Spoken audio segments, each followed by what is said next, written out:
రాత్రికి రాత్రే తిరుపతి సమీపంలోని దామినేడులో నాగులమ్మ గుడిని కొంతమంది ఆక్రమణదారులు ధ్వంసం చేశారు. తిరుపతి సమీపంలోని దామినేడులో భూ ఆక్రమణదారుల దౌర్జన్యంతో ఈ విధ్వంసం జరిగిందని స్థానికులు చెబుతున్నారు. వివరాల్లోకి వెళ్తే అర్ధరాత్రి సమయంలో నాగులమ్మ అమ్మవారి ఆలయం కూల్చివేతను కొంతమంది కబ్జాదారులు చేపట్టారని స్థానికులు చెబుతున్నారు. దీంతో స్థానికులు దాన్ని అడ్డుకునే ప్రయత్నం చేశారు. కానీ గుడి మొత్తం అప్పటికే కూల్చేశారని చెబుతున్నారు. ఇక ఉదయం ఆక్రమణదారుల దాష్టికంపై స్థానికులు తిరగబడ్డారు. ఆలయం వద్ద ఇరు వర్గాల మధ్య ఘర్షణ జరిగింది. పోలీసుల సమక్షంలోనే కట్టెలతో కొట్టుకున్నారు. పెద్ద ఎత్తున స్థానికులు చేరటంతో ఆక్రమణదారులు వెనుదిరిగారని అంటున్నారు.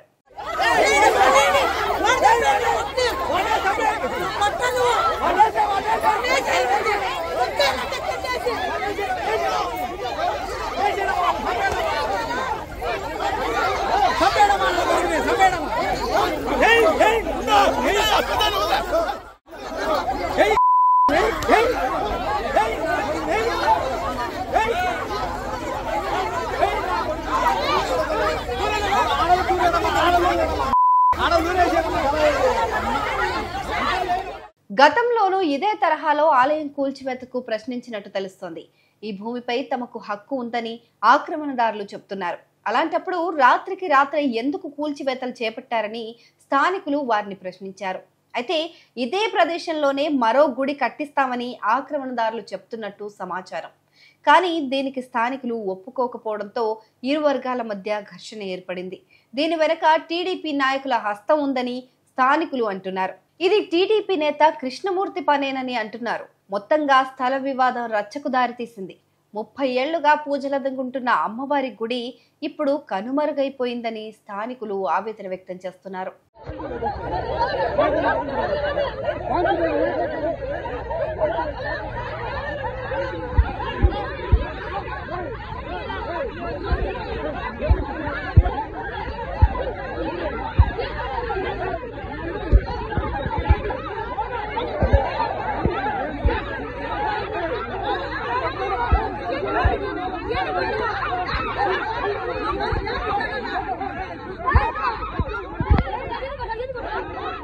ఇటీవలే తిరుపతిలోని తిరుచానూరులో వారాహి అమ్మవారి ఆలయాన్ని కొందరు ధ్వంసం చేశారు. పవిత్ర పుణ్యక్షేత్రమైన తిరుచానూరు శ్రీ పద్మావతి అమ్మవారి ఆలయం సమీపంలోని ముల్లపూడి రోడ్లో వెలిసి ఉన్న శ్రీ ఆది వరాహి అమ్మవారి ఆలయాన్ని అర్ధరాత్రి దాటిన తర్వాత కొందరు వ్యక్తులు నేలమట్టం చేశారు.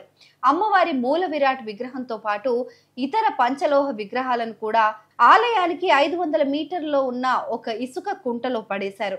అమ్మవారి మూల విరాట్ ను ధ్వంసం చేశారు. వారాహి అమ్మవారి ఆలయాన్ని కూల్చివేయడానికి స్థల వివాదమే కారణమని తెలుస్తోంది. ఇప్పుడు ఇదే తిరుపతిలో మరో అమ్మవారి ఆలయం కూల్చివేత జరగటంతో స్థానికంగా విమర్శలు వస్తున్నాయి.